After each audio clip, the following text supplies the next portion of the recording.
हमारे साथ इस वक्त तमाम किसान मौजूद हैं जो पूरी रात यहाँ पर उन्होंने बिताई है। अनिल, ये बताइए कि एक हफ्ते की मोहलत आप लोगों ने दी, आगे क्या रुख है आप लोगों का? आगे हमारा रुख ये है कि जब तक हमारी बात नहीं मानी जाएगी हम यहीं पे डटे रहेंगे और हमारे जो भी किसान संगठन के लोग हैं जो हमारी इस कमेटी में वो जो निर्णय लेंगे फिर आगे की रणनीति वो बनाएंगे। हमारे साथ और भी किसान नेता हैं। ये बताइए सर, आप लोगों की आगे की रणनीति क्या है? सरकार कह रही है कि एक हफ्ते में आप लोगों से बातचीत करी जाएगी, आप भी कह रहे हैं कि एक हफ्ते का वक्त दिया है। एक हफ्ते में क्या चीजें बनती हुई नजर आ रही है? कल हम दिल्ली कूच कर रहे थे तो उस समय कुछ अधिकारी हमारे बीच में आए, उन्होंने यही प्रस्ताव रखा कि आपकी 2-3 दिन के अंदर हम जो है सचिव स्तर की वार्ता करा देते हैं और उसमें समाधान कराएंगे पक्का। तो कोई बात नहीं, हम दिल्ली से दूर नहीं है, दिल्ली हमसे दूर नहीं है। 500 गज की दूरी पर बैठे हुए हैं दिल्ली से, और जब चाहेंगे दिल्ली हम कूच करेंगे पक्का। या तो कर दो समाधान, नहीं तो होगा व्यवधान पक्का। फिर हमें दोष मत देना ये हो गया वो हो गया। और किसान भी 6 दिसंबर को आ रहे हैं और हम भी अपने किसानों से अलग नहीं है, ध्यान कर लेना। गंभीर एक बड़ा निर्णय लेंगे। 10% प्लॉट हमारा बनता है। आबादी निस्तारण के लिए जो कमेटी ने रिपोर्ट दी है उनको धरातल पर लागू कर दो। नया भूमि अधिग्रहण, आए दिन आप जमीनें लेते हो और औने पौने दामों में किसान से छीन रहे हो। जो कमेटी ने निर्णय दिया है उसके आधार पर उनका 20% प्लॉट बनता है, उनको नौकरी बनती है, उनको बढ़ा हुआ मुआवजा बनता है।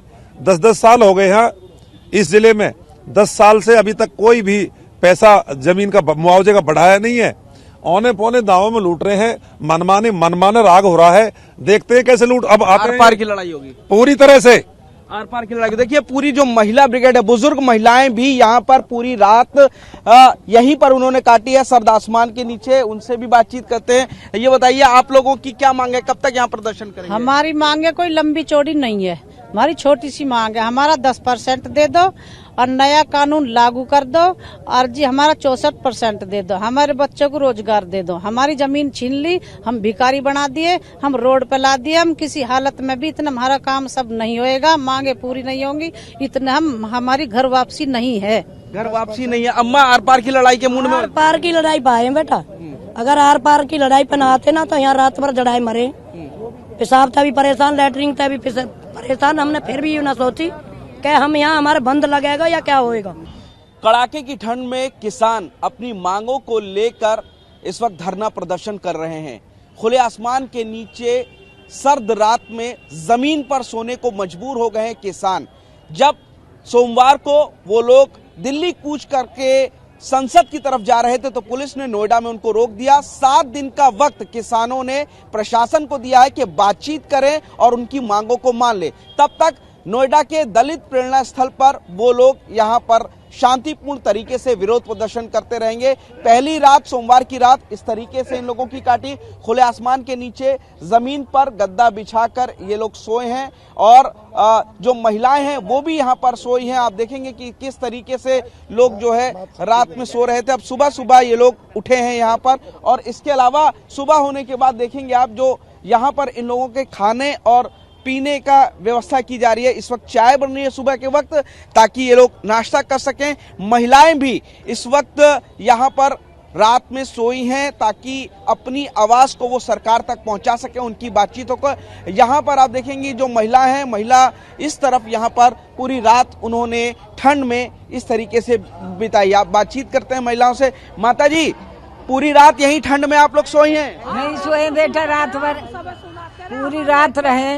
अब इसको सुनवाई हमारी भई ना बेटा। हाँ, हमें 10% और इतने ही रहेंगे, इतने हमें मिलेगा ना।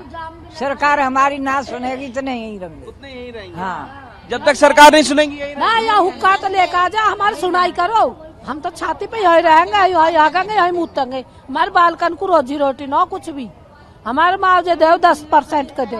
हमारा मुआवजा दो, 10%। जो मांग है उनकी यही मांग है कि मुआवजा इनको मिलना चाहिए। दरअसल 5 प्रमुख मांगे हैं इनकी, जिसमें बढ़ा हुआ मुआवजा, इसके अलावा जो जमीन अधिग्रहण की गई है उसमें से 10% विकसित जमीन भी किसानों को मिलनी चाहिए। और यही वजह है कि दिल्ली कूच करने की बात सोमवार को की गई थी, जिसके बाद बड़ी संख्या में हजारों किसान यहां नोएडा से दिल्ली की तरफ जा रहे थे, लेकिन दिल्ली बॉर्डर पर पुलिस ने उनको रोक दिया और उसके बाद प्रशासन से बातचीत हुई, जिसके बाद यह निर्णय लिया गया कि अगले 7 दिन किसानों ने प्रशासन को दिए हैं कि वो बातचीत करे और उनकी समस्याओं का समाधान करे। तब तक वो लोग यहीं इसी तरीके से दिन और रात विरोध प्रदर्शन करेंगे। बातचीत करते हैं कुछ किसान नेताओं से। क्या नाम है आपका? मेरा नाम डॉक्टर रूपेश वर्मा है, मैं जिला अध्यक्ष हूँ किसान सभा का। किसान सभा के जिला अध्यक्ष। ये बताइए, पहली रात आपकी यहाँ पे ठंड बहुत ज्यादा है, खुले आसमान के नीचे आप लोग सोए थे, क्या क्या दिक्कतें हुई सबसे पहले ये जानेंगे। हमें ना कल प्रशासन ने कहा था कि आपके लिए टेंट लगवा देते हैं, तो अभी तक उन्होंने टेंट नहीं लगवाया और रात खुले में सोए हैं, बहुत परेशान है। टॉयलेट की भी व्यवस्था नहीं है,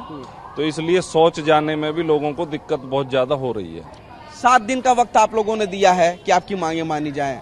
7 दिन तक आप लोग इसी तरीके से यहाँ विरोध प्रदर्शन करेंगे? 7 क्या, उन्होंने कहा हम जल्दी से जल्दी आपकी बात चीफ सेक्रेटरी से कराएंगे, जिसमें कि हमारा प्रस्ताव वो 10% का और नए कानून का मंजूरी के लिए सरकार के स्तर पर है। तो अब देखते हैं 2 दिन में कराते हैं, 3 दिन में कराते हैं या 7 दिन में कराते हैं। पक्का मोर्चा है, 25 तारीख से लोग हम जमे हुए हैं। ग्रेटर नोएडा प्राधिकरण पे थे, उसके बाद यमुना पे थे और कल से हम यहाँ पे हैं। आगे जब तक मांग नहीं मानी जाएगी आप लोग ऐसे विरोध प्रदर्शन? बिल्कुल पक्के इरादे से हैं, यहीं रात दिन हम रहेंगे और यदि ये हमारी बात सकारात्मक नहीं होती है तो पुनः हम जो दिल्ली कूच का हमारा कार्यक्रम है। जाहिर तौर पर जब तक इनकी मांगे नहीं मानी जाती है वो लोग इसी तरीके से विरोध प्रदर्शन करेंगे किसान। और 7 दिन का जो वक्त दिया है, तय सीमा तक अगर मांगे नहीं पूरी हुई तो फिर दिल्ली कूच का ऐलान होगा। तमाम जो परेशानियां हैं, कष्ट हैं, वो ये किसान इस वक्त सह रहे हैं। जैसा इनका कहना है, सर्द रात में जमीन पर सो रहे हैं, खुले आसमान के नीचे सो रहे हैं, बुजुर्ग भी हैं, महिलाएं भी हैं और सभी की एक मांग है कि जो भी उनके मांगे हैं, जो भी उनका मुआवजा है वो उनको मिले और उनका हक उनको मिलना चाहिए और तब तक ये लड़ाई उनकी जारी रहेगी। कैमरामैन हरीश के साथ पुनीत शर्मा, TV9 भारतवर्ष, नोएडा।